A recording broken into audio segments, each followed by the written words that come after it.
Wala ka kasi nga. Sorry. At least kahit na paano, naubos yung pansin. Masayang-masaya si Mami dahil maraming dumating. Amen. Biyaya ni Lord, binigyan ng habang buhay. At ang gawain na ito ay talagang palagi ni Mami ay inaalala. Iniisip. Sabi niya, kahit 3 lang. Sabi nga Mami na kahit saan man may 2 o 3 nagkakapipon, ay narito ang ating Panginoon na kasama natin, di ba? Kaya, tayo naghahanap. 2, 3, Pinaka-importante. ay talaga nandiyan na si Lord na kasama natin. Nakikagulak din ano.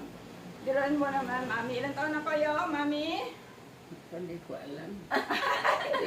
88. O, diruin mo, praise the Lord. Magkakaroon, magiging ano pa yan, Mami? 100. Na pala, no? 98. Diba? Biyaya ni Lord. Napakapalad ni Mami. Umabot na 88. Nawa.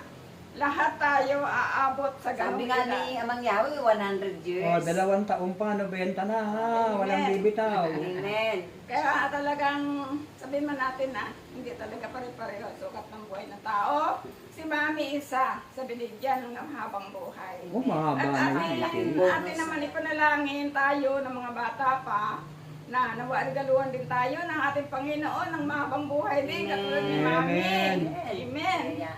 No, kabuti Nabigyan na ating tayo ng Panginoon. mahabang buhay. Nag-iskod talaga. So, ating pong palakpakan ang ating buhay na Panginoon.